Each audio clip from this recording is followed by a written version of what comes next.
If you're anything like me, you didn't start your business to spend the bulk of your time managing your finances. But between budgeting, tracking expenses, and staying organized for tax time, there goes a big chunk of your day and your time with finances. So get back to doing what you love and let Found do the rest. Get your business banking working for you. Try Found for free at found.com/manifest. Sign up for Found for free today at found.com/manifest. Found is a financial technology company, not a bank. Banking services are provided by Piermont Bank, member FDIC. Found's core features are free. They also offer an optional paid product, Found Plus. So the other day I was cleaning out my bathroom and I was amazed to see how many skincare products I had accumulated throughout. I wish I could say the years, but honestly, I feel like it's just the past few months. I have, 25, 30, and I don't even remember what half of them do. And most of them don't even look very nice. So what if I told you all you needed was 5 products that you could very proudly display on your vanity? Well, with JLo Beauty, that's all that you need for radiant, glowing skin. Get the only skincare routine you will ever need. Head to jlobeauty.com/manifest to receive 20% off plus 3 free gifts, including 2 quality face masks and a hydrating baso balm. Head to jlobeauty.com/manifest for 20% off and 3 free gifts, a $175 value. jlobeauty.com/manifest.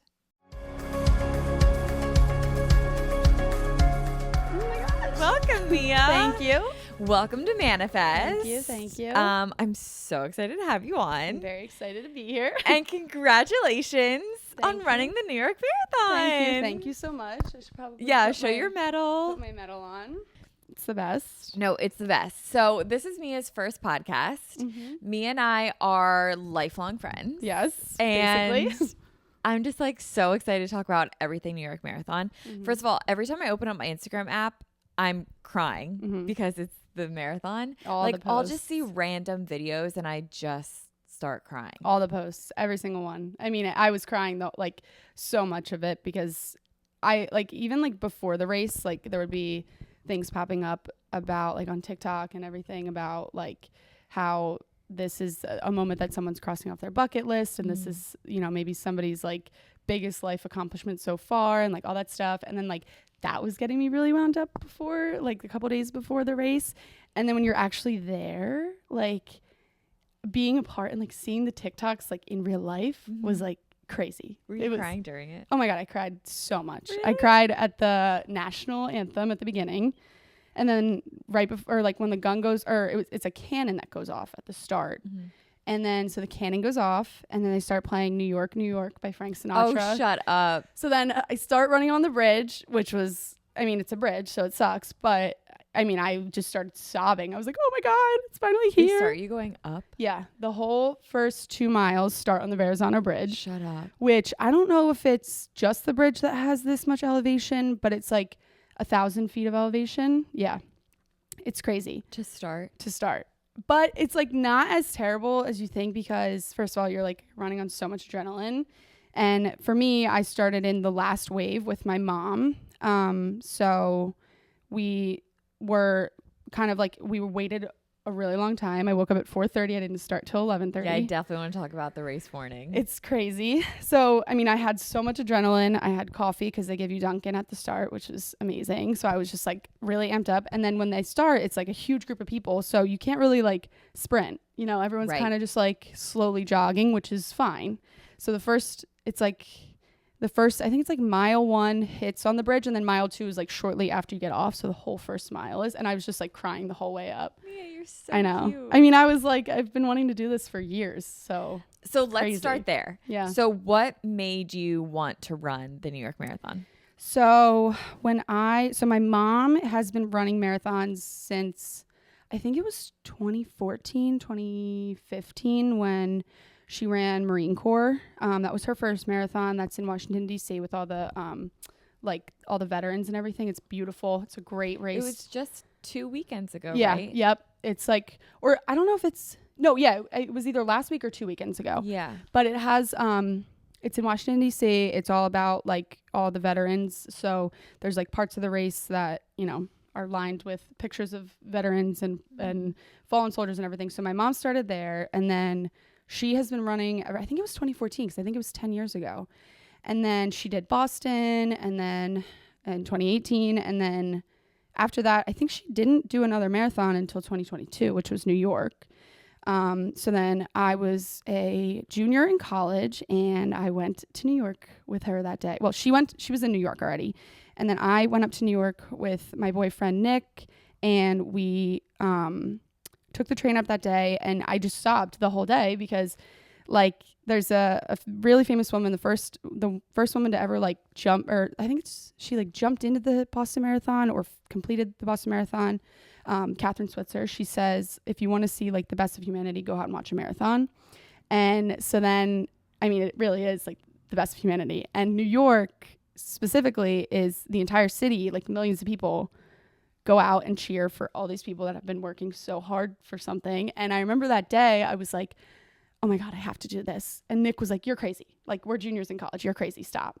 And I was like, no, I have to. But then I was like, okay, I'm a junior nursing student. I don't think I can like do this. Or actually I was a senior too, actually. Now that I think about it, I was a senior in college, and I was like, well, I'm honestly going to party the rest of college because I'm a senior in college, a nursing student, and I've worked really hard. Yeah. And so then I didn't sign up after 2022, but I watched videos and just cried for like weeks after, being like, oh my God, this is the most beautiful thing ever.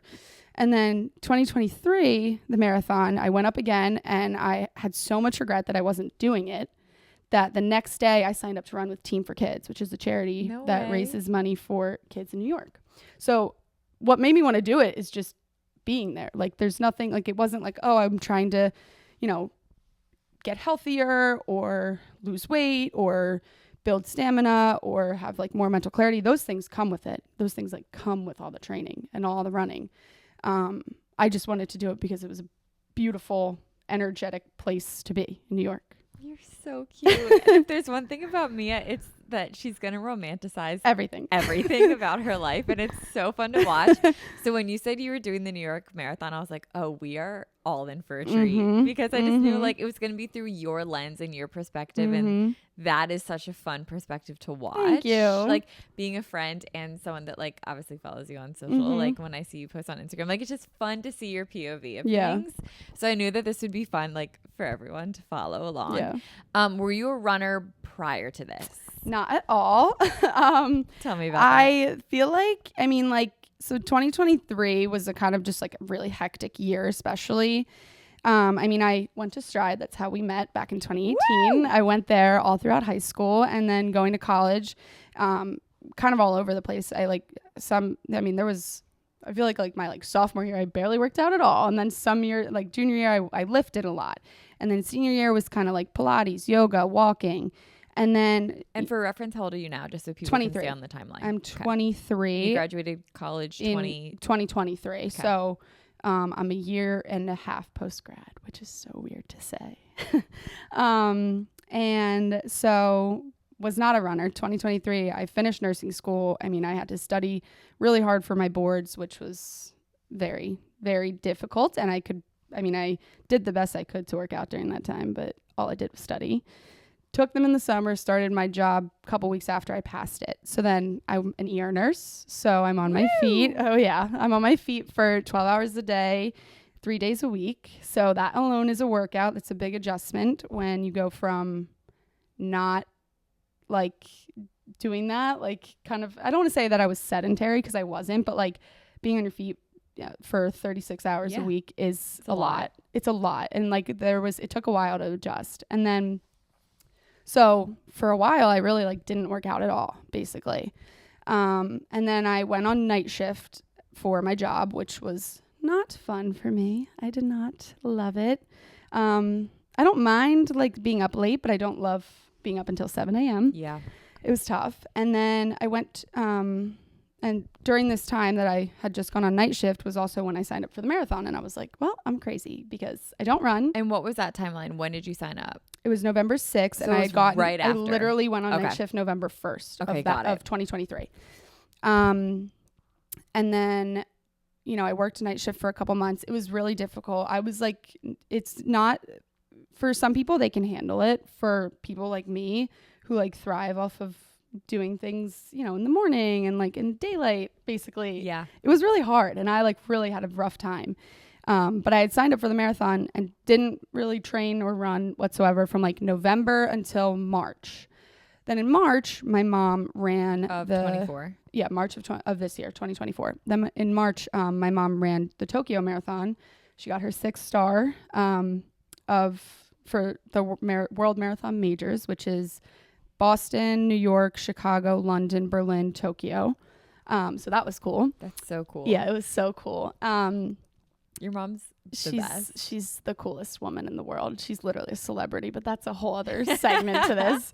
But we should have had her on the pod too. I know. I don't know. Maybe another one. Yeah, maybe another one. We'll bring her back. I would love that. Yeah, I would love that. She would love that. Oh yeah. my God, she would eat that up. Yeah, I would love to hear about and she has a crazy story. Everything about her is nuts. But so we were in Tokyo and I ran there's like a shakeout run the day before. And I ran a 5K with my mom that day. And I literally was like, it was like a small little community 5K in Tokyo, nonetheless. So it was like really cool. But I thought I was going to die. I was like, I had to walk most of it. It was like a really short 5K. Like and I signed up for the New York Marathon and at this point, and you're like, oh. And I literally thought to myself, I was like, how am I going to run 26 miles in, I don't even know, like in 11 months or in 8 months or whatever. Because it was March at that time. It was like I think it was like March 2nd or 3rd that I did this 5K. And I was like, I can't do it. Like, I'm not going to be able to do it. And I hadn't told anyone yet. And then next day, my mom runs a Tokyo Marathon. And I was just on this like crazy adrenaline high. So then I posted that I was running New York City. And I was like, wait, now I really have to start running. Now I really got to start like, I don't know, like being healthier and just running a couple times a week whenever I can, still on night shift. And so then that's when I started running. So I basically went from 0 to 100, which I don't know if I would recommend to most people. You did go 0 to 100. I did. And I don't know if I'd recommend it to most people, but a lot of it has to do more with like your mindset than your actual physical ability.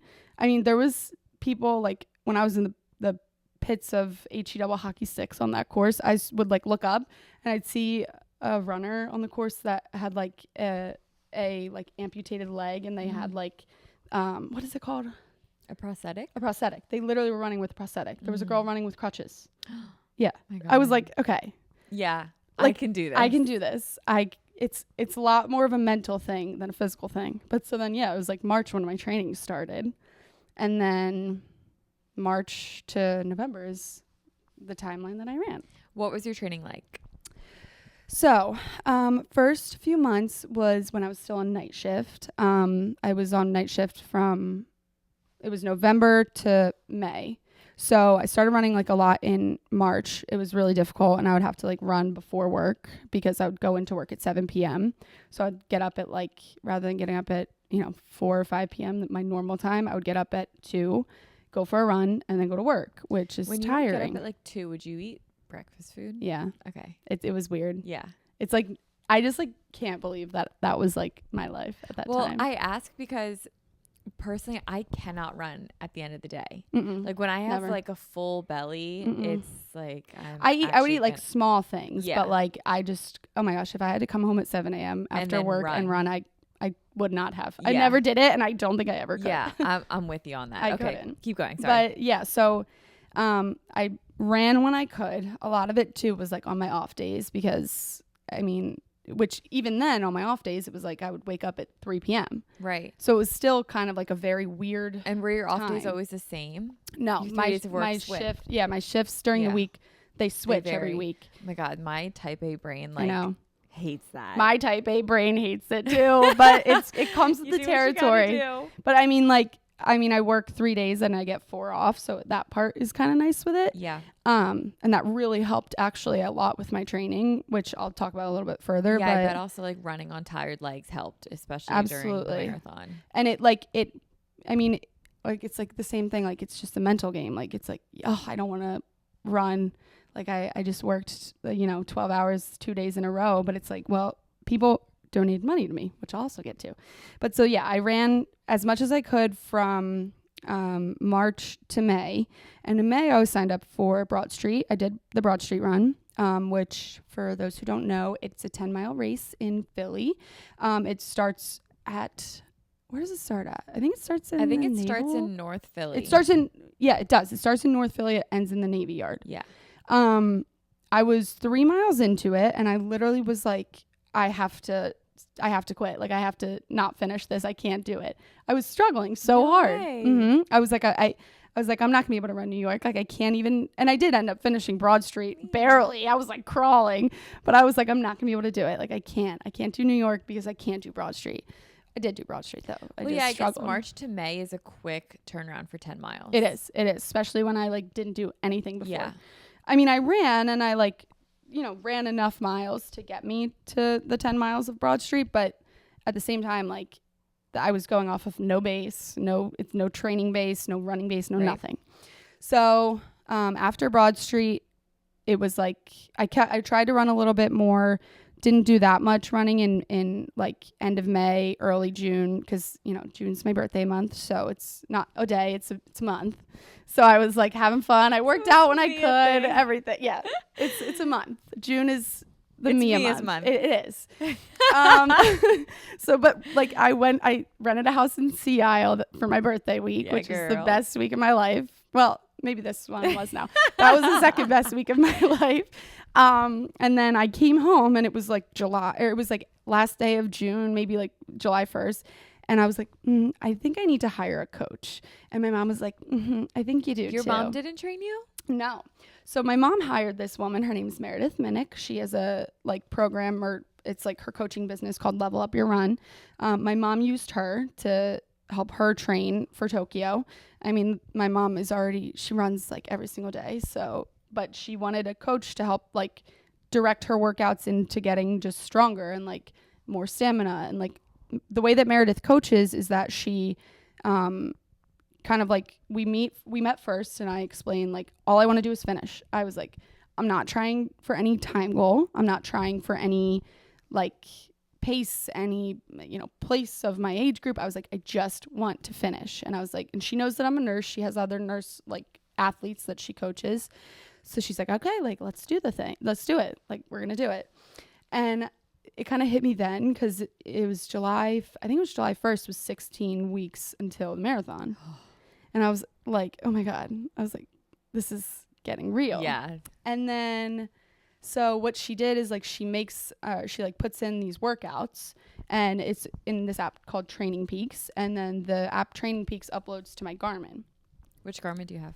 It's the Forerunner 935. It's one of my mom's old ones. I wanted to get a new one, but I like had this weird, I'm like such a superstitious person that I was like, I can't get a new watch because if I do, I won't finish the race. It was like a whole like mental thing. Yeah, you're all of us. I was like, I can't do it. It's a very old watch. I don't think they make it anymore. Like it's extremely old. Like the features are very outdated. All it does basically is just help me. It just tells me what my pace is. Like it doesn't do much. Right.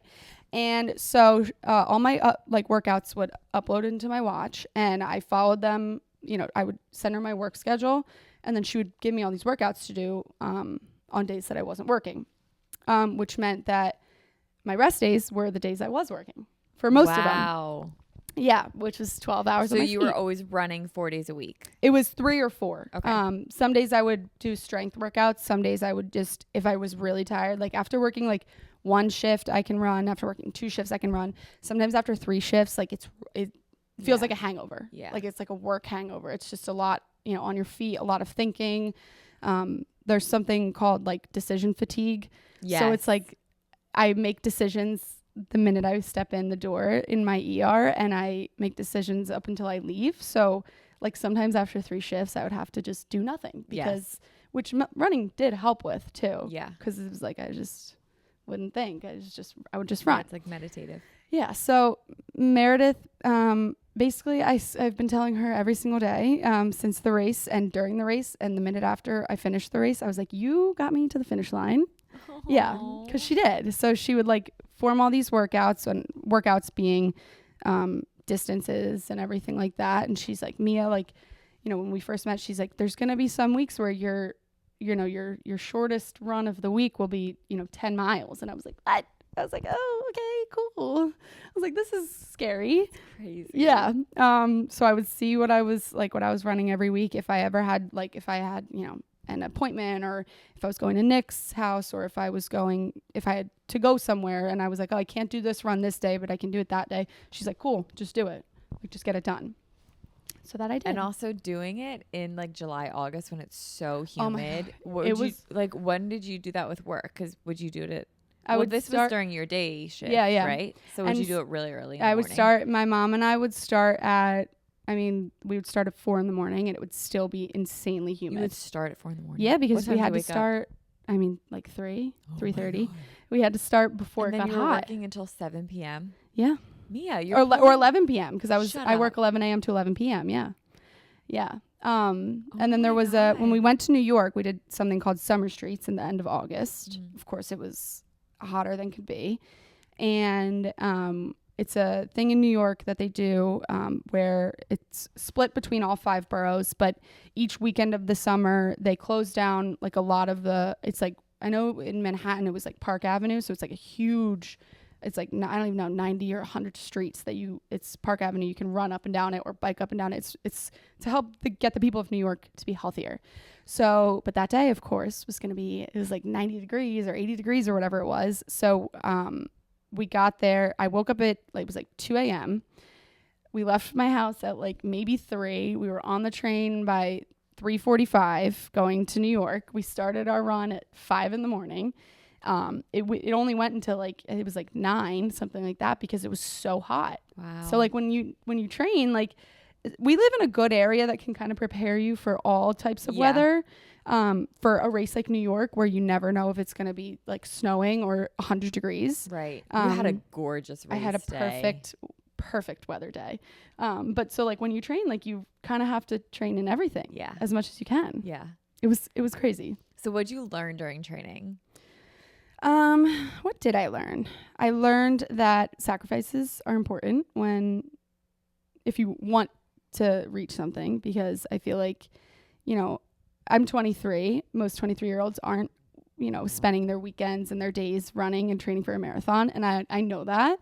But, I ran for a charity. I raised, it was like $3,300. And I was like, amazing, Mia. Yeah, it was so cool. So I was like, people gave me their hard-earned money to run this. I'm going to make this sacrifice. I'm going to wake up crazy early. I'm going to go to bed really early or on this day. And I'm going to have to not do this weekend and not do that and not go there, right, because I have to, I didn't want to make it like a thing where it's like I have to do something, but it was like I get to do something. Like people donated money to me, and people came to like a yoga class that I hosted because they want me to run this marathon. So I have to, give back in some way. I learned that I can do a lot of hard things. I can do a lot of things. I did a lot of my long runs were alone. Just because of, I had like I said, I have a weird schedule. So I would run 16, 18 miles completely alone. I saw you on one of them. Yeah, you did. That was my 18 miler right before I did the 20 miler. And then I went down. Your 20 was your longest. That was my longest. Yeah. I did that in LBI. Which that was is the so hardest wild race. Because you still have an hour of running after that. Yeah. That's crazy. Yeah. But like, being able to sit with yourself for my 18 miler, it was like maybe 3 hours and 30 minutes, 3 hours, 40 minutes. Mm-hmm. Like being able to be alone in my head for that long kind of like showed me like I can do all these hard things, and I can have like this time where, I could be telling myself for 3 hours and 40 minutes that I want to quit and that I should quit and that why am I doing this? But like I didn't. And like, I can't imagine like what else in life that I know. Like there's been so many times in life where like it was like things way smaller than running for 3.5, 4 hours. Things way smaller than that made me want to quit, and like I didn't. So and like I'm just like very proud of myself for being able to know what I'm like running towards, which I raised money, and people, like I said, donated money to me, and I, put myself out there and made myself kind of keep going because they gave money so that I could run. Did it become way more of a mental thing than a physical thing? Yeah. Really? Yeah.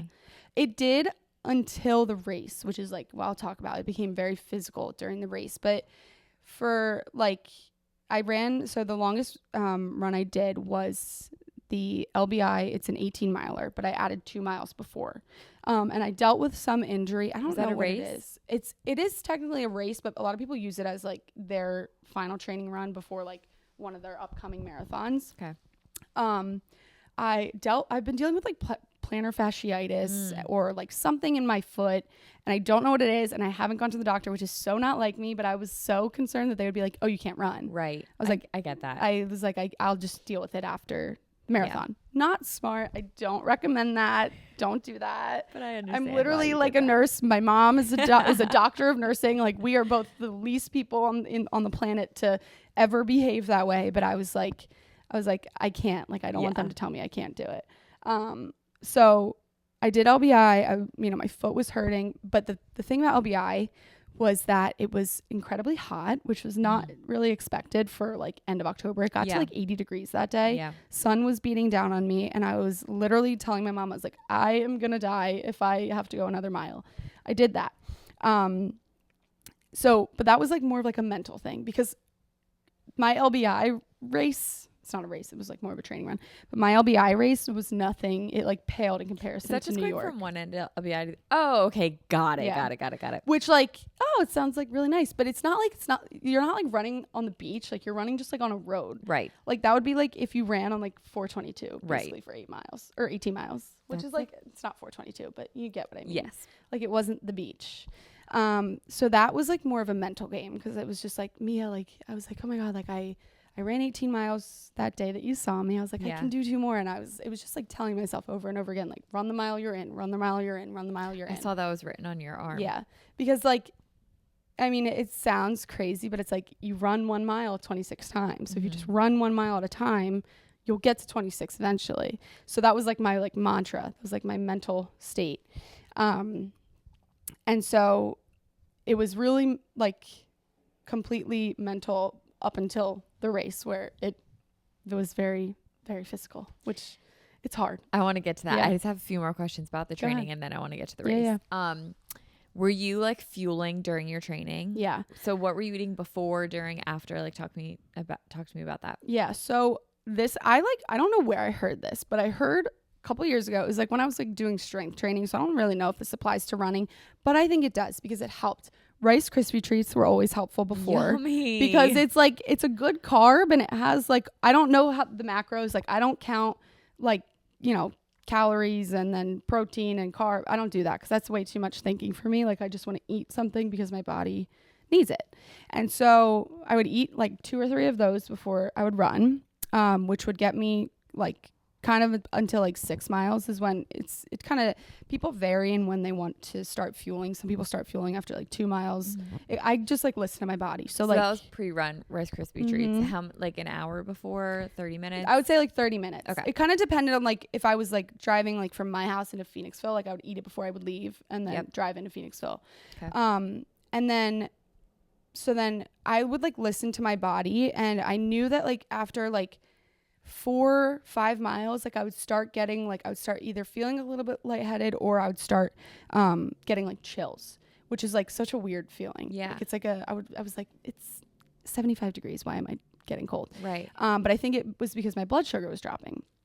And so when I would feel that, I would eat a lot of like, it's called the Scratch. It's like Scratch raspberry gummies. Okay. And I hate gummies. I've always hated gummy candy. I've never liked gummy bears. Yeah. I've never been a gummy person ever. Oh my God. I know, it's a very weird thing about me. I don't know. It's just like the consistency has always been really gross. Missing out. I know. No, I know, because everybody in the world loves them. Like gummy bears, Sour Patch Kids, everything. Never liked it. Darn. So I was like, okay, I need to find something I like. I have never liked like those, like the goos or the cis gels, like the ones that you like squeeze in your mouth. Yeah. The consistency just grosses me out. And like, I can't be grossed out by things. No, why would you want to be? I can't. I don't blame you. But I was like, I need to have something other than Rice Krispie treats during these runs to fuel me. So then I found these scratch gummies. Like, again, I don't really know like the nutritional makeup of it, but I found that they kind of like had like a more like, I don't want to say like crunchy, but there was like sugar coated. I don't think it's actually sugar, but it's like maybe a fake sugar. I don't really know. Yummy. They're so good. Like I snack on them at work, and I've like put people onto them at work. So I'd eat some of those. I would eat, and this would be like, I would say like every like 3 to 5 miles. Like I said, I would try to listen to my body. I kind of started towards the end of my training. I kind of started, preventing, like hoping that I could prevent ever feeling chills. So I'd be like, okay, instead of, eating this at mile 4 or 5, when I start feeling chills, I'll just eat it mile 3. And then it would like fix the problem. It's crazy. Prevention. It's nuts. And then, I would have like, have you ever seen like the honey stinger waffles? Yes. So they make mini ones of those. So I would have like, I would actually like put them in my little like water bottle that I would carry in like the little pouch. I would like pack like 3 or 4 of those. And then if I didn't want to have a gummy, I would just have I would have a little waffle. Yummy. Yeah.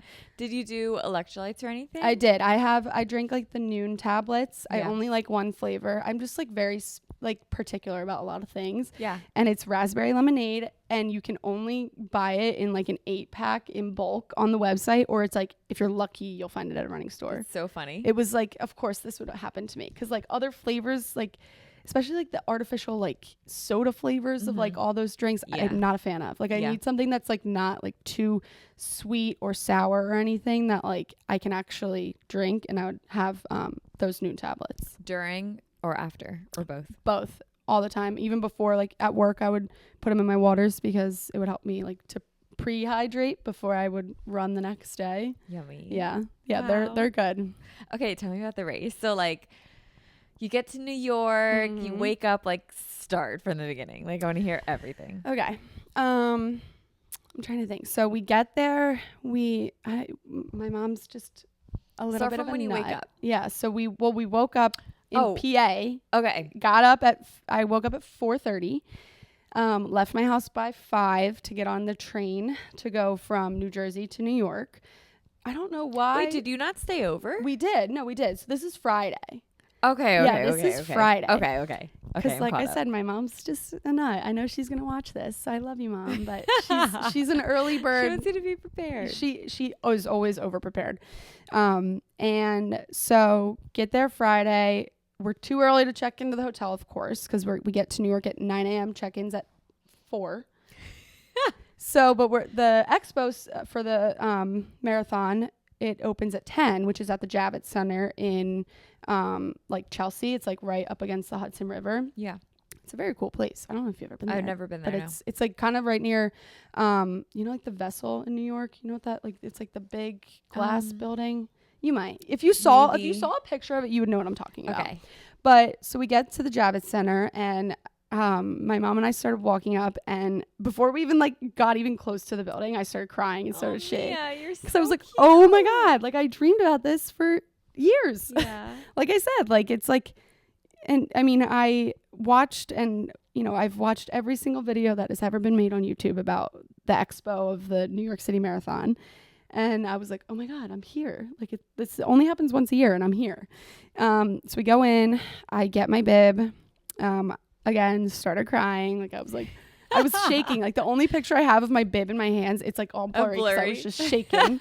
And I was like, very on trend though. Yeah, no, I was like, it was incredible. And so, I mean, it's just this huge building. They herd you in like through these like specific patterns.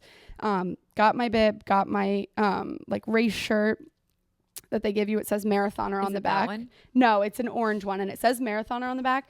And so naturally I couldn't wear it until I finished. No, of course. Because why would I? No, I don't blame you. Because I'm so superstitious. I'd be the same way. And then so you go in, and they like shuffle you into this area. It's like the New Balance area, because New Balance is like one of the main sponsors of the race, which I was like, okay. I was like, do I need everything? Yes. Am I going to buy everything? No. And then my mom was like, Mia, this is your first marathon. And I was like, this is why we're so bad together. Thank you. No, I know. I bought my mom's the so same way. much.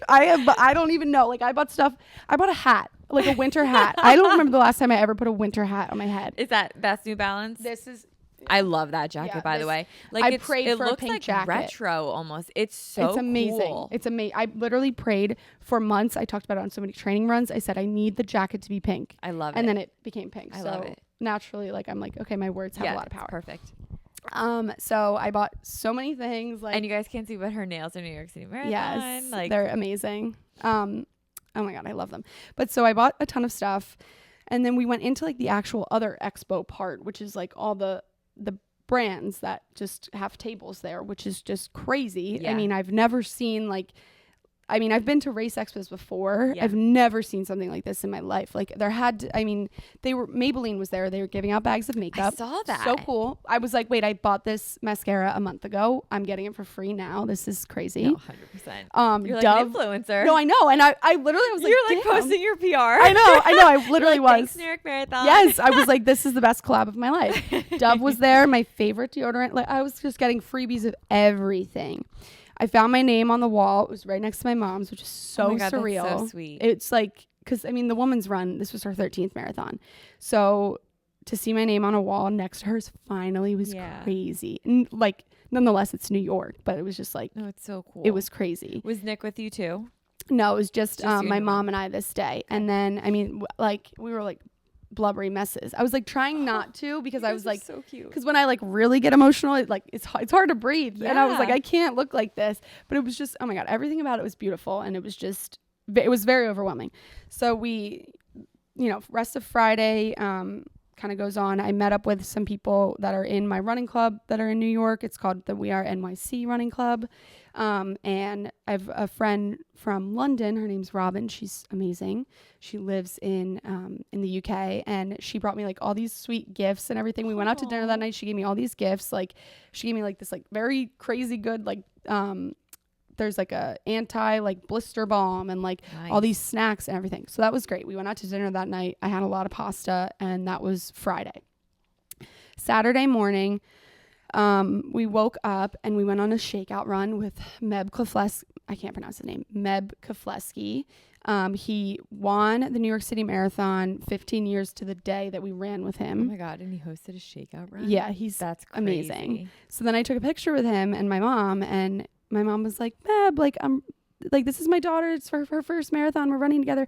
And he like looked at me and he's like, oh, I hope I can run like my children's first marathon with them one day. And I was like, oh my God. I know. Like, he's an Olympian. Like here I am looking at it from your POV of like how special it is that you get to run this with your mom. But now I'm thinking of your mom's POV, like how special I get to share this now with my daughter. I know. It's like, like, I'm going to cry. I don't know. I keep saying like, I don't know anybody at all. Like, not even like, random Instagram people, influencers, anything. I don't know anyone that like has this same like story and like situation that like my mom and I do. So cool. Like, it's so rare. It's so hard to get into the marathon too. It's like, you either get in charity, there's a couple ways to get in, but it's really hard. Like all these marathons, like all the world majors are getting really hard to get into. Yes. And did they just add another Sydney? They did. They added Sydney. Your mom's got to go. That's what everyone's telling her. And she's like, no.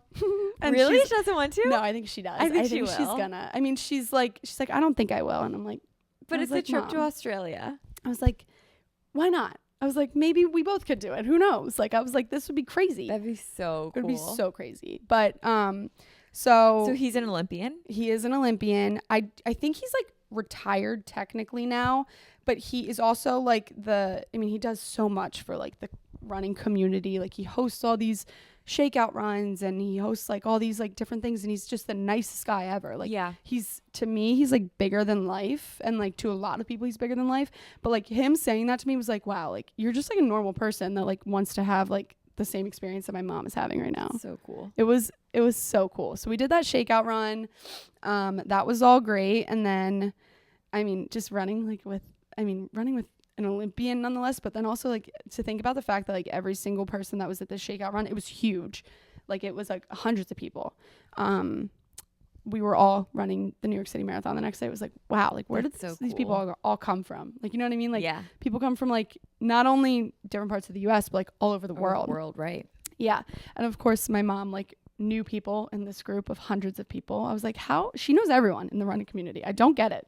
Like she's not like into like the influencer world, but like if she was, she would be like, she's a runfluencer. She is. She's like the local runfluencer. No, she totally like is. She's just. I always see her out too. No, because she's always running. Yeah. The woman does not stop. No, I don't know when she sleeps. No. But so then after that, we got breakfast really quick after that shakeout run. And then I went back to my hotel room. This was Saturday. And Nick was coming later in the day, like at like dinner time. And I literally I went back to my hotel room, showered, slept from like 10 a.m. to like 1 p.m. Because I was like, and I stayed off my feet until like 4 p.m.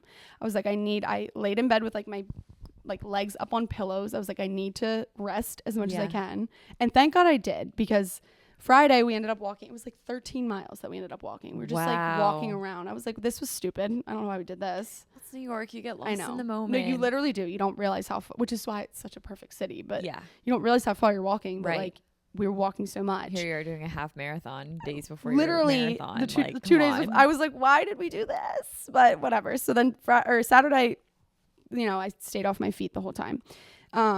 Saturday night we were staying in Times Square, Margaritaville Hotel. It's a great hotel. Slay. You wouldn't even like think it, because it's literally the Margaritaville Hotel in Times Square. So but it is so nice. It's so clean. Like it's a perfect location. Everything about it's great. So we just walked across the street to like it was like a chain restaurant, and then I forget what it was. It's like some like brewery. Okay. I don't know what it is. But was it Margaritaville perhaps? No, I mean, I didn't even take advantage of the fact that I was staying in the Margaritaville Hotel. I just didn't have the time. No, of course. But we just went across the street for dinner. Nick had gotten there at that point. And then and his mom came too, which was so cute. Nick is Mia's boyfriend. Yes. And his mom came, and they like got a hotel, like in my same hotel. So cute. So cute. Got dinner. I ate a gigantic pretzel. I ate like a bunch of chicken and rice, and I was like, okay, like this is my last meal as a non-marathoner. I like took a picture with Nick. I was like, this is my last picture with you as a non-marathoner.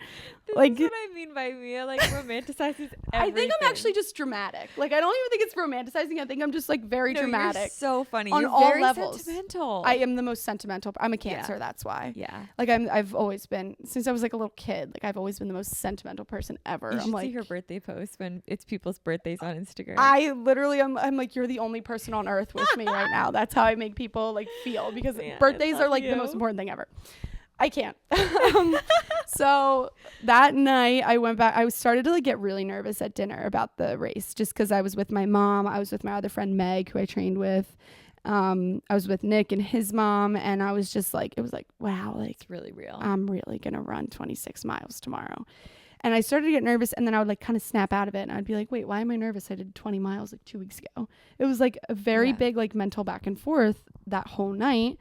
And of course, I had so much trouble falling asleep that night, because I was like, oh, I won't have trouble falling asleep. I always fall asleep, you know, so easily. Not this night. I like was tossing and turning. It wasn't even like nerves. It was more of just like, I think my body, like physically, like my nervous system, like couldn't calm down. Yeah.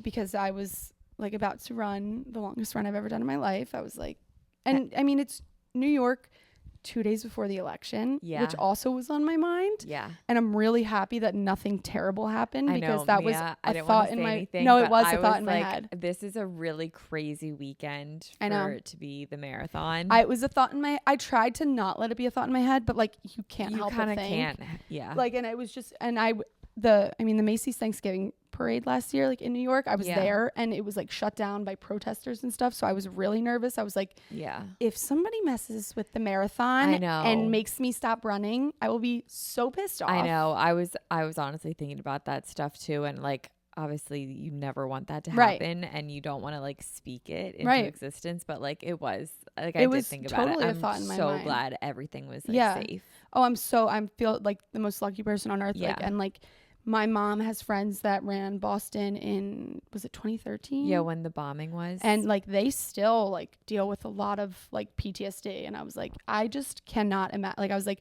I kept telling myself, I was like, nothing's going to happen. I'm going to be fine. Nothing's going to happen. Everything's going to be good. Especially because it's like, you know, I'm doing it with my mom. So I was like, that was like all that was in my head though. I was like, I can't not think about this. Right. Like it's a thing. Yeah. So whatever. So I had a lot of trouble falling asleep. And you also had the extra hour. which that did help. I bet. Oh my God, that helps so much. Yeah. Because I woke up, it was like, I don't know what time I woke up. It was like maybe like, I was planning to leave the hotel. It was like 5:50 that we left on Sunday. So I think I woke up at like 4:45. But I felt like okay. Like I didn't feel like super, super tired. I probably was. Like I probably should have tried to get like way more sleep. Maybe should have like taken a melatonin or something. But I don't know. It was just not in my in my thought process. And I honestly was more nervous that I would oversleep than undersleep. Yes. What shoes did you wear, by the way? I wore Saucony Triumph 22s. I love Saucony. Saucony's good. I need to get new shoes though. I think that was like a big thing, which I'll explain, but I think that was like a problem I had. Okay. But so woke up at 4:30, got an extra hour of sleep. The New York City Marathon always falls on daylight savings because it's always the first Sunday of November. So as long as they keep daylight savings, but like everybody who runs the race will always get an extra hour of sleep, which is kind of nice. That is nice. And then left my hotel at 5:50. We met up with this group. It's called like Runar's Runners. It's this guy. His name's Runar Gunderson. He's from Norway. He has run, I think it's like 50. I think this year was 53 consecutive New York City marathons. Wow. Yeah. So he made this group on Facebook, and it's literally called like New York City Marathon Help Group.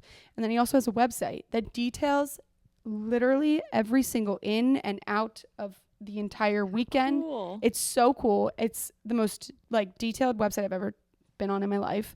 And I mean, I read it through a million times just because I'm nuts like that. So we met up with like his group to go on the subway. And like the process of getting, mind you, I woke up at 4:30. I didn't start the race till 11:30. So the process of getting to the actual start line is like a marathon in itself. Yes. Tell me about that. I get up, I walk to this hotel to meet with people. We get on the subway. We're on the subway from like Times Square to the like South Ferry area, which is like for the Staten Island ferry. Is so that subway, still in Manhattan? Yeah, it's like one of the last points of Manhattan. So it's subway, get on the Staten Island ferry. I was very nervous that I would like get seasick, but I didn't. How long were you on the ferry? Probably like 30 minutes, I would say. Okay. You don't feel it. I mean, I was on like the second floor of the ferry. I don't know if you feel it more on like the first floor, but you don't really feel it moving. And do you start in Staten Island? Yeah. Okay. And then we like went past Lady Liberty or the Statue of Liberty. I That's keep calling her cool. Lady. I'm like, it's Lady Liberty. Right Is it here. different? No, I think it's the same I think thing. it's the same thing too. You can call her Lady Liberty. I keep calling her Lady. I'm like Lady She'll Liberty. like that. She would love it. So we were like really close to it, which was also really cool. And then so we get off the Staten Island ferry in Staten Island. We like went up in like the terminal or whatever. There was so many volunteers screaming and cheering for all of us already, which I started crying. I was like, oh my God, Mom. It was crazy. And then we get off the ferry. We go in this like huge line onto a bus. So it was subway, ferry, bus, 30-minute bus ride to the start. Jeez. It's a lot. Like I didn't realize that. So and you're like already an hour and a half into your commuting. Right. And like if I didn't have my mom there, I would not have known any of this because she's like a veteran basically. And are you eating during this time? Yeah, I was eating like we actually like my mom and I stopped at like it was like a little bakery. We got like these like Belgian waffles, you know, like the ones that are like pre-packaged or whatever. Yeah. They're so good. And so we each had like one of those. And then I was just eating like other little snacks, like again, like the honey stinger waffles.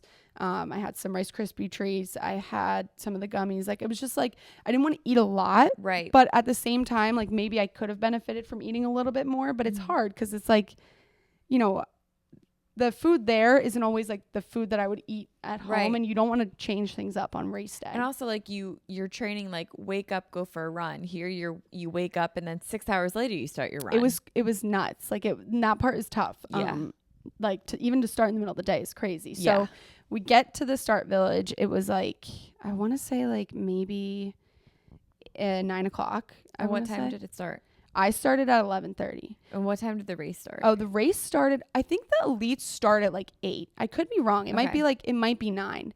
But I mean, we saw people going over the bridge as we were still driving in to. Got it. Yeah, like so runners. Like, yeah. So it was like, it was a while. So we get there, you know, we just get settled. We sit down. Dunkin' had coffee, which was great. They had like pre-made coffee that was like cream and sugar. And I was like, oh, this is amazing. Yummy. You can run with cream in your stomach. Well, I mean, we had like hours to sit there. That's so if true. I had to go to the bathroom, like it was like there was not many lines because the New York City Marathon, they do a really good job of providing like so many porta potties. Like, did you run Broad Street this year? Not this year, no. They have no porta potties ever, and like New York City has, I don't even know how many porta potties they have. Like it's like in the thousands. I listened to a podcast about like the race director. It was like it's like in the thousands.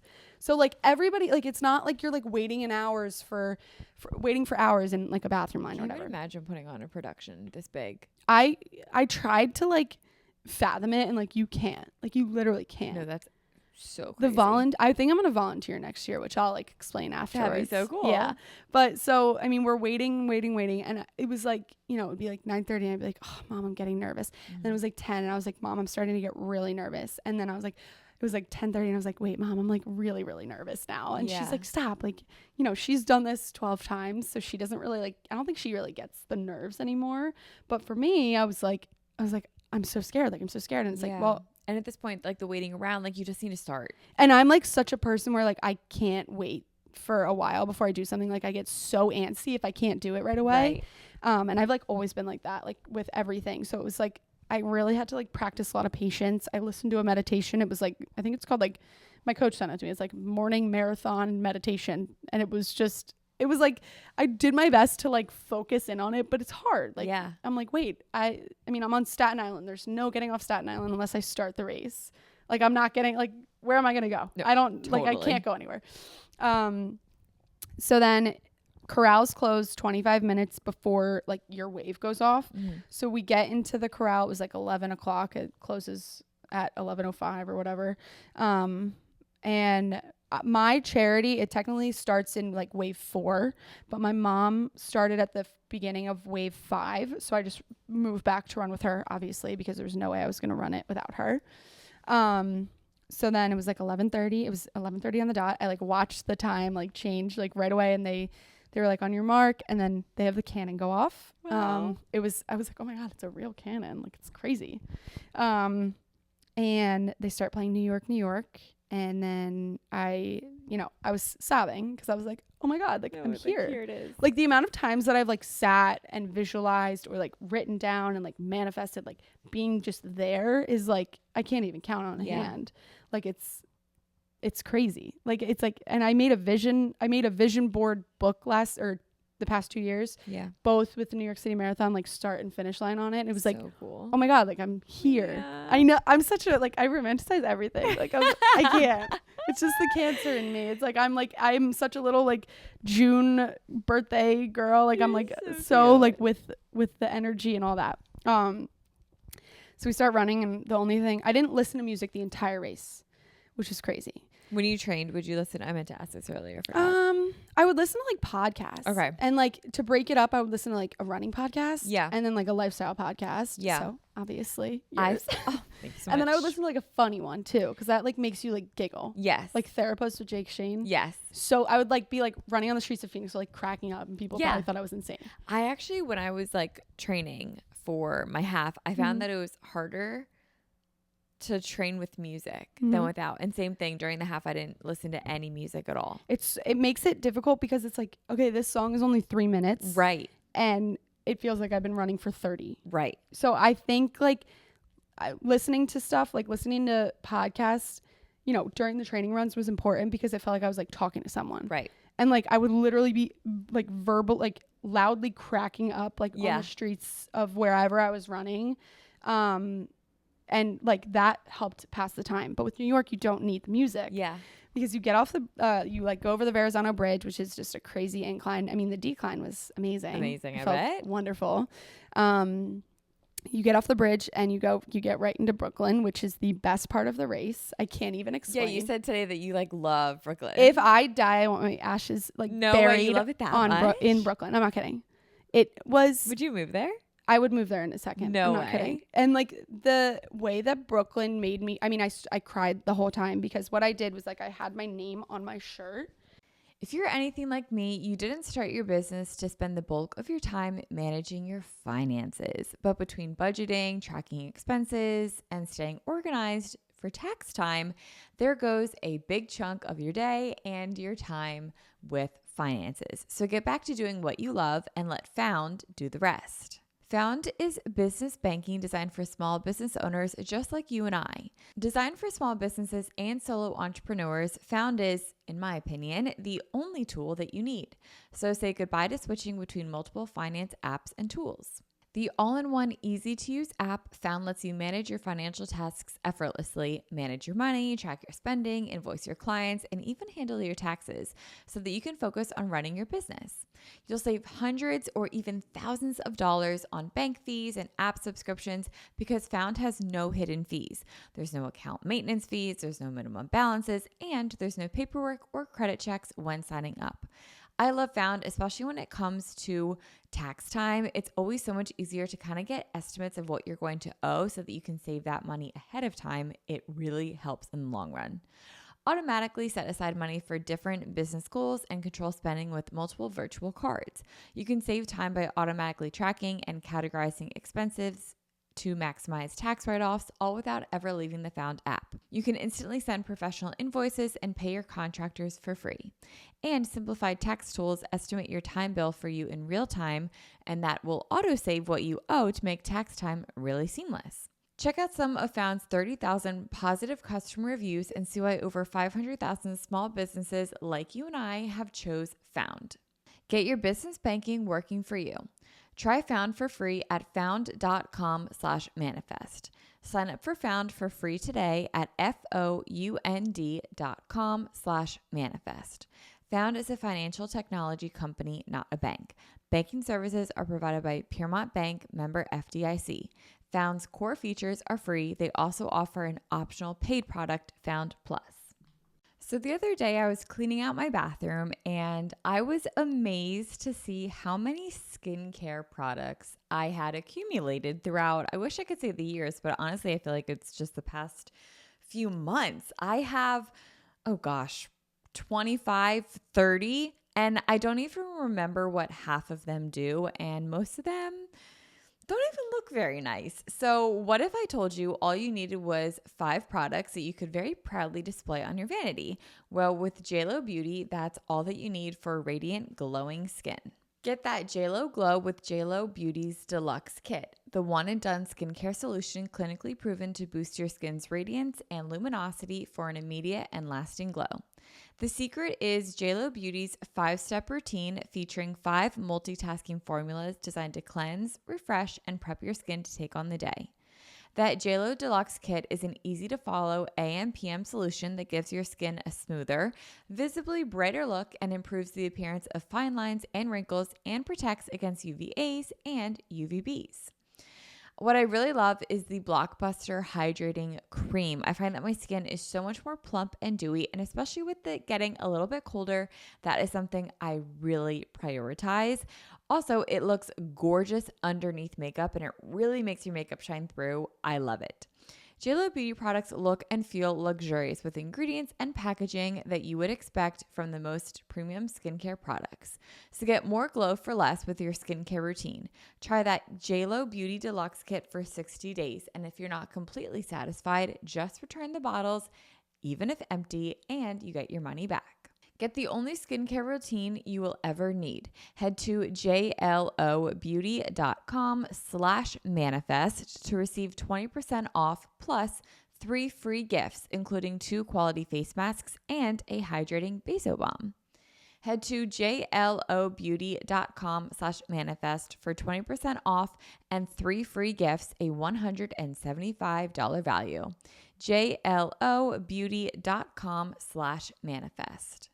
And like when I say cried, I just mean that I was happy crying. I don't want people to think I'm like sad crying. Yeah. I was happy crying. Yeah. I had my name on my shirt, and when I tell you, every single person, I would like run like kind of like on the outside of the like the race course to like run closer to like spectators, and every person I passed, like there wouldn't be like a minute that went by without someone screaming my name, which is like crazy. Like Go Mia. it was, oh my God, it was unbelievable. People would be like, Mia, Mia. And then people would be like, go Mia, go Susan, which was so cool because it felt like everybody was cheering for like me and my mom. Right. And then, so like, that was like miles like 2, 3, 4. And then you get into like deeper parts of Brooklyn. And at that point, I mean, it's like getting closer to like noon, like 1 o'clock, and people have been drinking in Brooklyn all day. Oh my God. So they're just everyone is lit, like partying, having the time of their life, cheering you on. Going crazy. Was it so fun to watch them? It was, because I wasn't like drinking the past 2 years that I've gone, but I've been on the other side, and I was like, oh my God, like I remember exactly what that felt like. And now I'm here, and I wanted to be here. And it's just like, the people in Brooklyn, like they hire DJs, they hire full bands to go on the streets. That is so fun. I have so many videos of just like straight up like drummers like playing on the sidewalk. And like so fun. People have like the brownstone like walk up houses, like people have like full DJs like on their stairs, like playing. Cool. So you don't need music at all. No. Because that's the music. No, and like the marathon is the experience. Right. And it's like there was times where I probably could have benefited from music, but there was no way I could even put like my headphones in. I was like, it's New York. Like you didn't even know when like something else amazing was coming up. Like there was like parts of Brooklyn that were playing like the YMCA, and like it was just like fun. Like it was like I said, like it's like the best parts of humanity happen like at this race. Yeah. I don't know. And I've been to Boston, I've been to London, I've been to Tokyo. Like none of that felt like New York. How this felt. Right. Did the early miles like fly by? Oh my God. So fast. Were you on like mile 6? You're like, oh my God. I got to mile 10 and I was like, I didn't even run yet. No way. I can't even explain to you. Like if I could just run a race from Staten Island into the end of Brooklyn, I would, because I didn't feel like I ran. Wow. And I even said that to my mom. And like the thing is so many people warned me about this, and they said, they were like, save your energy for the second half. They were like, you're going to have such an adrenaline high in Brooklyn because it's going to make you feel like you're on top of the world, which it did completely. And I saw like Nick and his mom and his aunt came up too. So I saw them at like mile 9, which was in Brooklyn. Yeah, it was in Brooklyn. Okay. And I mean, that was just such a pick me up. And Nick told me like after the race, he's like, you didn't look like you ran at all yet. Wow. And I was like, I didn't really feel like I did either. Wow. Yeah. And to think literally not even 9 months before that you couldn't run a 5K. And here you are being like, I couldn't run a mile. I couldn't. No, like me, it's amazing. I don't think I stopped like once actually. If I did, I'm trying to think. I think I maybe stopped for like water like once or twice, but it was the fastest. I mean, I didn't run it fast. I'm not saying I'm like a fast runner, but it felt like the fastest like hour and a half of my entire life. It's amazing. Oh my God. It was the best time. That was the best part of my race. And then you get to then what happened after? It was, I don't want to say it was bad because it wasn't bad. It's just, it comes with the territory of New York because there's so many bridges, which is why a lot of people don't do this as their first race. So we get through Brooklyn, and then there's a bridge. It's at mile 13. It's called the Pulaski Bridge. Brutal. It's so hard. It's halfway straight point. up. Right. Here's a bridge. And I was like, wow, like that felt like a really fast 13 miles. And then the bridge, literally, I was like looking directly up at it. Like it like curved up and around. And then there was a sign like on this one building that said like your next like pit stop or something is in 13.1 miles, because it was like saying it was like halfway. And I was like, oh my God, like this is horrible. It's kind of cruel. Oh my God, it was painful. Where does that bridge take you? That takes you from Brooklyn into Queens. Okay. Queens is fun. I mean, it's not like Brooklyn's just like that was your place. If you go there, even as a spectater. Oh, I saw Katie Brennan in Brooklyn too. Oh, she was in Brooklyn? Yeah, I think so. Yeah, cool. I think she was. And she sent me the video of you. Oh my God. I also what are the odds that I see her? I know. I just turn and I saw her and Lauren, and I was like, I know, the shock on your face. I couldn't believe it. I was like, it was so there cute. are millions of people here today. And I saw I couldn't believe it. There's always things like that where it's like, it makes me believe in higher powers. I'm like, there's a reason that I saw you here. 100%. You know what I mean? It's like, I didn't see you here just by accident. Right. So that was before that bridge though, which was that bridge, the Pulaski Bridge, was so difficult. And do you want to talk more about it? Well, so that's not the bad bridge. Okay. But for me, I think it was bad. Okay. It was just straight uphill, and then it takes you into Queens. And then in Queens, it's still fun, but you come off that high of Brooklyn, and you're like, wow, nothing will be like this ever again in my life. Yeah. I mean, but it's still crazy and so fun. And then so it's 3 miles ish in Queens, and then you get to, or maybe it's 2 miles, and then you get to the Queensboro Bridge, which takes you from Queens into Manhattan. The this bridge is Wait, like, you go through all 5 boroughs? Yeah, you do. You go through to Staten Island to Brooklyn. Manhattan? Yeah.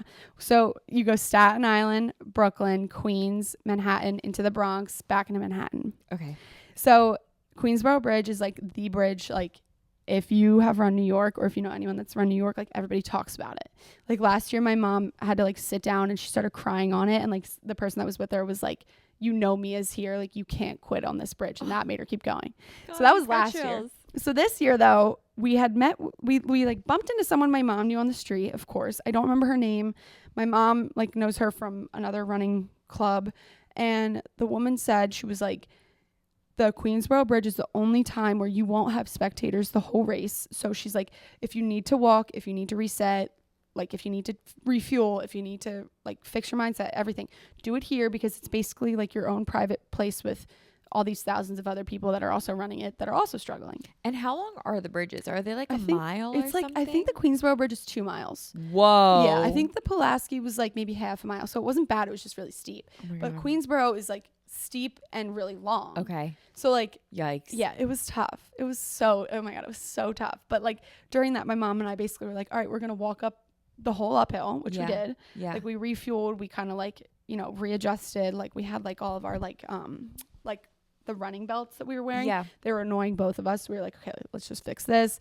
We, you know, I was like, the pain in my legs was starting and like I didn't feel the pain on the Was it harder when you walked? It was, I mean, it was hard for everything, but I felt like when I would have to walk and slow down. Yeah. And then if I had to like try to like restart again, it was hard. Yeah. And like all my training runs, like I never felt a pain like this. And I was only at mile 15. What's the at pain that point. like?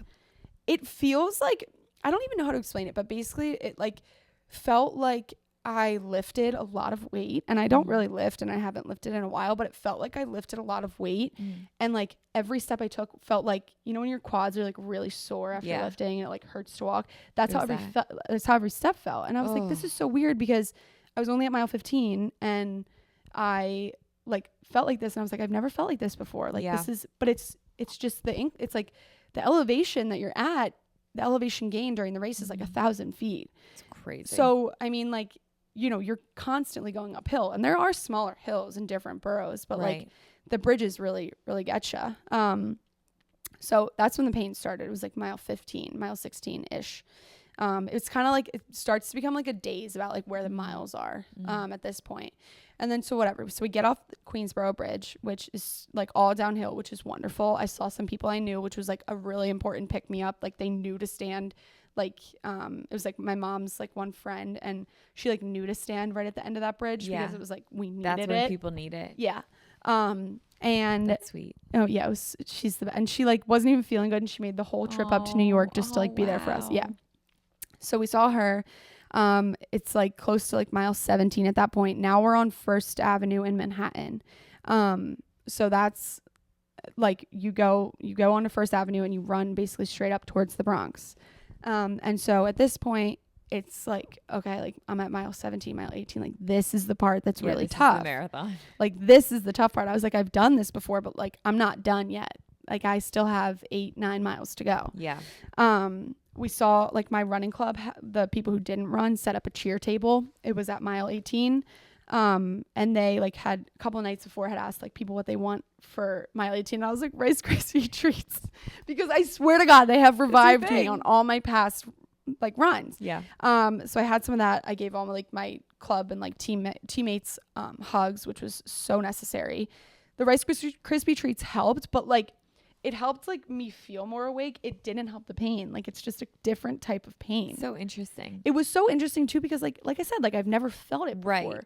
And like even when I ran 16, 18, 20 miles, I was never sore after what those do you think runs. it was? Do you think it was the elevation? I don't know if it was I think it was the elevation, because like, you know, we live in a very hilly area, and I ran a lot of those hills, but I think I didn't run them long enough. Like I almost wish I would have just done Valley Forge Park a couple times. I never ran in Valley Forge Park because I just don't like that you can like, I don't know. I don't like that you can see how far you have to go. Yeah. It's like a mental thing. It is. Like you're on the other side. You're like, I have to go all the way over there. Which is also a thing about New York, where it's like First Avenue, it's a straight shot ahead. So you can really see how far you have to go. So, I mean, that part got really difficult, mile 18. And then I saw my Nick, his mom, his aunt, and then my dad, brother, and sister came, which is so cute because like my dad, I love him. He's not much of like a city guy, Oh my God. but like he like figured it out like for me to like be there to support me. He wore sweatshirts. I made all my brother and sister and dad sweatshirts that say cheering for Susan and Mia. So that they could wear it. It's the cutest thing ever. It's so cute. I'm like Liza was like obsessed. Liza was absolutely obsessed. She's sent me 50,000 TikToks of the marathon. And she told my mom she wants to run a marathon. She's actually training for a half marathon right now. No way. I kid you not. That's amazing. She's 17. And it's like me though. That's what I did my senior year of high school. 100%. But so then I saw them. It was like right after I saw my teammates. It was like mile 18, and I needed I had Nick cut up oranges for me the night before. Thank you, Nick. The orange slices revived me. No, I'm oranges are good, period. I didn't even like oranges before I started running. Like, I'm not kidding. I didn't like orange slices. Interesting. Ever since though, I've been like you know, like when you take like a big bite of like an oh my orange God, slice, no, it's like actually like it felt the like it best came thing from ever. the Garden of Eden. It was from the Garden of Eden. Like, I was like, this is handpicked by God himself. 100%. I've like never I don't know what it is. And I had like 3 or 4 orange slices. Like, they're amazing. So, but I'm like, holy shit. Like, sorry, I'm not supposed to curse. I was like, holy crap. You're allowed to curse. Am I allowed? Yeah, Okay, of course fine. you are. I know. I don't You're get- so cute. You said HE double hockey stick. I'm like, I wonder if that was a Am personal I like choice. allowed? Yeah. Okay. You can do whatever you I want didn't know on if it would here. get like I don't know. I don't know what I'm getting in No. trouble with. No. But I was like, holy shit, I have 8 miles left. Let it rip. No, I know. Like, that's how I felt. And I, at this point, like and it was also like my foot was cramping, my legs were cramping, like, and you know, you can only take so much. Like, I was having like salty things. I was having, like, you can only do so much with your electrolytes in the moment. But I think it has a lot to do with like, you know, if you're well hydrated and well like nourished for a few days before, which like, I mean, I did my best with, but Right. you can't You're really traveling prepare. too. Right. Yeah. Right. So, you know, everything just started to hurt. And like, I don't know like how to explain this pain and this like hurt other than like, it felt like if you lifted really, really heavy for like 6 hours straight and you just like continue to lift heavy and like your legs felt like they were going to give out. Yeah. And I really don't know what it was because I think it really was just the elevation. And so then going from Manhattan into the Bronx, there's another bridge. So that's bridge 4. This bridge was also straight up. And at this point I started crying because I was in so much pain. I was like, Mom, you know, my mom, she's like, come on, like, let's go. Yeah. And like, thank God she did. I was like pissed off at her in the moment, like not like actually mad, but I was like, how can you do this? Like, how can you run and you don't even look like you're tired? And I was like, I'm dying. And Right. And she's just like, we just have to keep going. Like, we have to keep moving forward. Like, Right. you have to keep going that way and not stopping or going that way. Right. So I walked up that bridge because, like I said, like, it's like a very, you know, steep elevation into the Bronx, which the Bronx is like very well known. They have a lot of good running clubs. It's like the Bronx Burners, and then they like call it like the Boogie Down Bronx because like it's like they have like a whole like Lululemon had like a whole setup there. Like, they like really do a lot to like make it's a very small part of the race. Okay. You literally just go like right out of Manhattan over this bridge. You make like a few turns and then come back into Manhattan. So the Bronx is a really small part, but it helps it over a bridge again. Yeah, it's a 5th bridge. They call it like I forget what it's called, but there were signs everywhere saying like Last Stand Bridge, and I was like, thank God. Like, I was like, I told all the people that were holding those signs up, I was like, I could kiss you right now. Like, they had I need like to Google one of these bridges. Which one should I look up? look up Queensboro. Okay. Keep going. But yeah, people like the people on the last bridge after the Bronx, like going from the Bronx into Manhattan, they did a great job. Ooh, that's a big bridge. It's a big bridge. That's the mile 16 Holy bridge. shit. It is so long. It is so large. It is awful. But the people in the Bronx, they do a really good job of having like, they had like soda and like Coke and yeah. I was gonna ask about Coke. Would you have some? Yeah, so I had it a little bit later at mile like 23, but they had like, you know, pickle juice. People had like peanut butter sandwiches, like pretzels. They had like so much there, and I was like, it's like the people like this, like these people don't have to do it. Like all the people of New York, like they don't have to do that, but they do. Right. Because it's like it's part of what makes New York so amazing.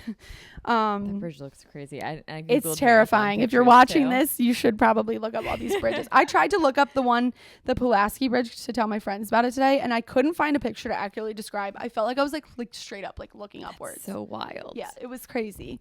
And then so after the Bronx, going to Manhattan, you have to like run like around like a block, which really angered me because I kept feeling I was like, because Fifth Avenue is like the last road that you run down. Yeah. And I was like, where's Fifth Avenue? And my mom was like, come on, like it's a little bit further. Wait, sorry, maybe you literally just said this, but it didn't register in my brain. What mile is this at this point? Oh, I didn't say it. I think this was like mile 21. Okay. So my mom ran the New York City Marathon in 2012, 2013. And I remember we saw her around like mile 22, and she was like, I needed it more than you could have ever imagined. And it's sounding similar. Yes. Yep. It's like mile 22 is probably on Fifth Avenue, like close to Central Park. It's all kind of a blur. And like before the race, I could tell you exactly where each mile was. I could probably tell you each road the mile like markers were on. Yeah. But like now it's kind of a blur. But so I get off and I start on Fifth Avenue. So I'm like coming out of the Bronx. I go around this like block and then I start running down Fifth Avenue. And at this point I like was actually like crying in pain. And like there's some pictures I am like that I have been coming back and I'm like this. I'm like, oh my God, I need to see those. It's so like, it's just painful. Yeah. Like it's like, you know, after, you know, I did a 20 miler, but it was an LBI. So it was pretty flat. Right. And like after I would say like, you know, after I did all the bridges, there's 5 bridges of New York. After that, like I was like, all bets are off. Like I was like, I'm going to cry. No, Mia, it's a marathon. Marathons are so hard. Yeah. Like running right now is very popular. Yeah. And I think people are making marathons look like 5Ks. Yeah. No, I agree. When they're not. No, like, I agree. It's 26 miles. It's a lot. It's a lot. It's so much. And like, I think people talk about like, oh, like this is how cute I look for this race. This is what I look like at the end. But like, they don't talk about like that part where it's like, you have to dig deep. And like, there are so many words and so many like statements from so many people that I kept just saying to myself, like, people told me, they're like, your worst day at work was 12 hours long. Like, this is only 5. This is only 6 hours. Like, you can do this. And like, I just kept repeating that to myself. Like that? I did. And it was like really helpful. Like, just, you know, run the mile you're in. Yeah. Like, you know, one foot in front of the other. Like, there were so many things that people said, like even like random small things and like things that people told me months ago and weeks ago, like that were just like randomly coming into my head. Like, I thought of like seriously every single thing everyone has ever told me at this point, because I was trying to distract myself from crying because I was in pain. Yeah. So it was like I think it was like mile 23. Actually, before this, mile 22-ish. I'm on like Fifth Avenue, and a coach from Team for Kids, I didn't meet anyone in person, but a coach from Team for Kids like ran onto the course with me, and she looked like a lady I knew, so I was like, hi Monica, but it wasn't Monica. Like, I didn't know her name, but I was also like delusional at this point. Of course. But she was this really cute like small lady, and she like hopped on the course, and things weren't making sense for like a minute because I kept thinking she was like our family friend. But so then she told me, she's like, listen, just look at the traffic lights. Don't look at the ground. She's like, look at the traffic lights. Don't look at the ground, because you just have to keep going to each traffic light and then you'll get there. Oh, that's great advice. So good. Like, it helped me so much to get to the end. That's great. I know. And I was like, oh my God, like this was like my guardian angel just like popping out of nowhere. That's great. Yeah. And my mom was like, who was that? I was like, I don't know, but she just told me to watch the traffic lights, so we're going to do that. And then that was like mile 22, and then mile 23, I saw Nick and my whole family and his family again. You must have like I was like bawling. Apparently Liza said that she's like, oh, she doesn't look good. Oh my God. And she was like more concerned for me. Liza's my sister. She was like more concerned that like something bad would happen to me just because she worries, which like I get it. I feel that. But you know, they had like so much for me. Like they had Diet Coke. It saved me. I swear to God. Yo. It was like I said, it like the oranges, it felt like it came from the Garden of Eden. Yeah. I don't think they had Diet Coke in the Garden of Eden, but you know, it felt like it. Had that, like got hugs from everyone, which like really helps. And I started, I just like, was crying. I was like, I'm in so much pain. And they were like, you're almost there. Yeah, you're so close. So close. And so then keep going, mile 24. I mean, and a lot of Fifth Avenue is like on like up hills. Yeah. Like there's. Was the sun set at this point? The sun was like almost fully set, okay. which like, Did you like that or no? I hated it. Oh, okay. I like, and like, it sucks because, you know, like you said, like running's so popular and people like glamorize running and make it feel like 5Ks. Nobody talks about what it's like when you wake up at 4:30 in the morning. Yes. You've had a very long and day. You finish the race when the sun is setting. Yeah. Like that's like it's hard to explain. No, it's a mind fuck. It's awful. And I'm like, I should be done and I'm not. Right. Even as the sun was setting, I was like, this is crazy. I was like, yeah. Why? And it was crazy tracking you in real time, also watching other people run the race too. Like, like Zach Clark do you know who he is from The Bachelor? Mm-mm. Anyway, he ran it, and he was posting like that he was like done having a beer, like fully showered out, and you're still probably at this point you were probably at like mile, I don't know, 22 or something. And it's like, it's crazy that he's doing this and you're still running the marathon, and it's the same race. And it's because a lot of it has to do with like the your start corrals, times. right? And it's like, I do wish that the race started earlier. I guess it can't for like the road and like transportation purposes or whatever. But like, you know, starting at 11:30 in the morning, it sucks for everybody that isn't running a 3-hour marathon. Right. And like, it's for some reason it like doesn't necessarily make all that much sense to me that like the fastest people start at 9:30 a.m. and then they're done by, you know, 12:30. Right. And like, I had just started the race. I like kind of wish it was flip-flopped almost. It's also crazy how like a sub 3-hour marathon is so normalized. It's nuts. That is not normal. I can't imagine it's it. Literally not normal. My race time was like 6 hours 15 minutes. On my watch it was like 6 hours 8 minutes, and that's very long for a marathon, which like, but I don't care. Like, I did it. I finished it. Did the marathon. I didn't like, there was never a time goal in my head. I was really slow towards the end. I was in so much pain that it was just like, I don't care what my time is. I never cared going into it. I was like, I just want to finish it. Yeah. And like, I also kept thinking to myself, I'm like, well, if I do another one, I only have room to improve, so it's fine. But like, the thought of like someone running that race in half the time I did is crazy. No, it's crazy. It's crazy. There was like, I mean, there's so many people that finish in less than 3 hours. It's wild. It's ridiculous. So tell me about the finish. So the finish it was like, I had anticipated, I was like, well, you know, this whole race has been uphill this whole time. I imagine the finish line will be. So, but it was like the last like mile and a half was pretty much like all downhill, which was nice. It was like through Central Park. Like, you're on Fifth Avenue, and then you go into Central Park a little bit. Then you go out of Central Park for like, I don't know, like half a mile, which was like, I was like, oh my God, like this race is I was like crying to my mom. I was like, when is this over? I was like, how much do we have left? And our watches were also like ahead. Like, I believe that. So I was like, I had finished the race when like 10 minutes before I actually technically finished, which I was so pissed off about, because I was like, this says I'm done. Like, I need to should be done. And then, so it takes you out of Central Park, and then it takes you back into it for the finish line, which the finish line, you have to go up a little bit of a hill. Brutal. Very brutal. Very brutal. It wasn't even terrible though, because the whole time I kept thinking, and like not thinking, but I kept talking to my mom, and I was like, okay, we're going to hold hands for this picture, because before the race, a couple like weeks, you know, we've been talking about this since I signed up. She's like, I don't know if I'm going to want to stand behind you and take your picture or stand in front of you and take your picture. I was like, no, like, I want you to stand with me, because like that way I can show like my future kids and their future kids. Like, this is like a picture. Like, there'll be so many professional pictures that we will get that like we don't need to take pictures on our dinky little iPhones. Right. So we crossed the finish line, and then I gave my mom a hug, and my phone was blowing up with texts. Yeah. That's another thing. I literally did not touch my phone from like mile 16 onwards. Yeah. I like looked at it like 2 or 3 times. I couldn't even like lift it to like of course. It was also pretty cold. Like, once the sun had set. Yeah. Oh my God. Yeah, no, it was cold. It felt like it was 20 degrees. Cold on Sunday. It was cold. And I would also imagine like looking at your phone when you're that later on in your run would kind of make you dizzy. It was like, at least for me anyway. That's like, what I would think. But it was like, I also like, I was shaking so much. Like, it wasn't registering my Face ID. So like, it wasn't even like really unlocking. It was and like, you know, it was getting cold. So my hands were like couldn't really like work and like circulate blood and whatever. So it was like a whole thing. So I like barely touched my phone, but as soon as we finished, I had my phone with me because I tried to record it. I did not get any recording. You're so cute, Mia. I was like, it looks like a mess. Like all like the video of it is like horrible. And then so I finish it. My mom and I finished. We gave each other like the biggest hugs. So many people were tracking me and I didn't even realize that. Yes, like so people many. who I didn't even realize knew how to track people who were running. Like so many people were tracking me.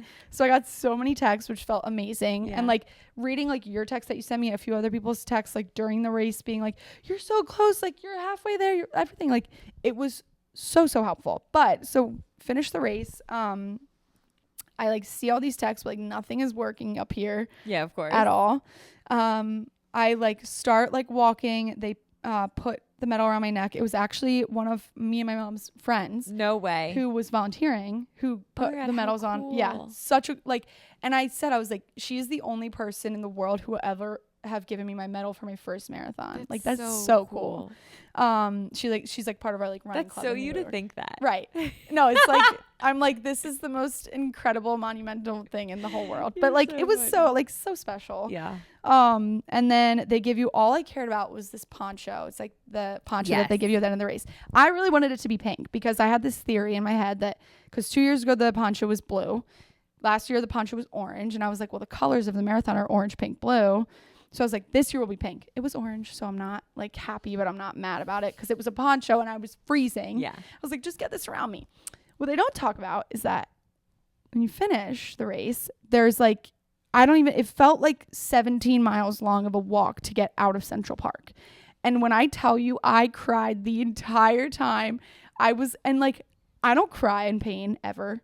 Like, and my mom always says that. She's like, you never cry when you're in pain. I was like, I know. I was like, I couldn't even walk. I was like, I want to be in a wheelchair and I want to be pushed out of here. Yeah. Like it was insane. Yeah, no, I got the notification that you finished the marathon. And then an hour later, Mia exited the park. And I was like, it's awful. Like, and it's like, I wish there was a way to like fix that, but I mean, there will never be. What a crazy thing. Like, hey, you just ran a marathon. Now do a 5K to get out. And it's for like the whole safety purposes because they don't want people like, crowding the finish area. Like that. They do a really good job with safety. It's like unbelievable.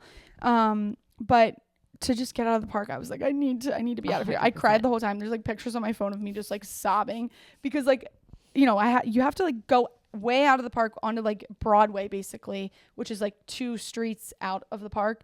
You have to like go very far to like meet up with your family and everything, which is like, I mean, it's torture. It's pure torture. So I finished, I saw my family. I just like started crying. I like fell onto Nick. I was like, I can't stand up. Like I can't do it. So cute. Oh, I was crying the whole time. But it's like everybody wanted to take pictures, of course, of me. So then I had to like stop crying and like look like, and I think I did a good job. No, you look amazing. You can't tell that I'm crying in like any picture. And honestly, like everyone knows you. So if they did think you were crying, it was because of happiness and sentimental value, like not because of like pain, sadness. Exactly. Like we all know you. No, exactly. And like, but I mean, I was just, I've never been in so much pain in my life. Like, wow. I've had a lot of dental problems. I've had broken feet. I've had like, I don't even know. I've had the worst migraines in my life. There was never any pain like that I've ever experienced ever. How'd you get back to your hotel? We took the subway. The past 2 years. Was that a good move or a bad move? It was a good move. Going down the steps was difficult. Going up the steps afterwards was difficult, like down into the subway and then up out of the subway.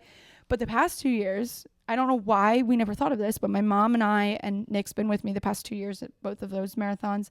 We've walked back to the hotel. So that's like a very far walk. Because there's never any cabs. That's crazy. And I was like, why did we never do the subway the past 2 years? Yeah. So we got on the subway. Thank God. It like felt like I hadn't like taken a seat in like 6 months. Yeah, that must have been glorious. It was unreal. The shower after like the best thing you've ever done in your life? Like yes and no, because I literally could not stand up. Like I was like holding onto the wall. Like you weren't sitting in the shower? No, I couldn't even. If I sat, I wouldn't have been able to stand up. Totally. I was like grabbing the wall, like holding onto it, like head on the wall. I was like, I didn't even like wash my hair. I just washed my body. Yeah. Which was like, that's disgusting. But I was like, I can't even like, because running doesn't just hurt your legs. It hurts your upper body. Yes. It hurts your arms, your biceps. like I just had to let the water go on my head and like my entire body, and then I couldn't do anything else. Like I couldn't even lift my arm to wash. I washed my face, thank God, because I was a salty mess. There was salt everywhere. Yeah. Everywhere. But I couldn't like lift my arm to wash my hair. How'd you wear your hair? In a bun. It doesn't get matted in a bun? No.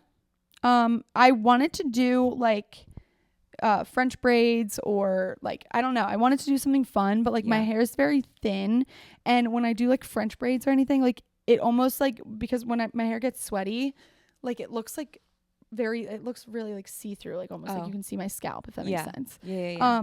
But now that I think about it, like I didn't necessarily like sweat all that much because it was cold. Right. I know like my body, like I was like perspirating because I had so much salt all over me, but like maybe it would have been fine. But you know, if I would have done French braids, it would have been the hottest day of the year and it would have looked terrible. Totally, 100%. So it's like, it is what it is. But I just did like a bun really tall up with a scrunchie around it, and it stayed put.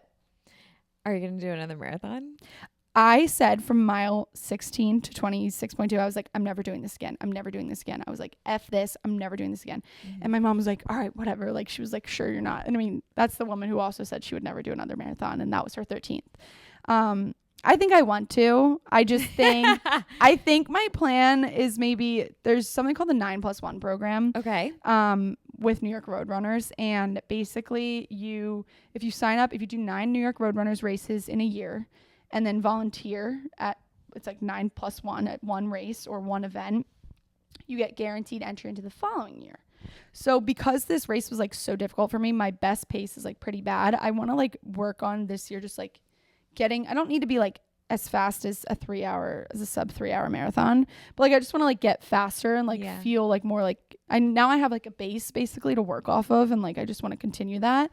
So I want to run 9 races, and I think I want to volunteer at the marathon next year in like the medical tent, because they take all like registered nursing license. Like it doesn't have to be a New York license, it can be every state.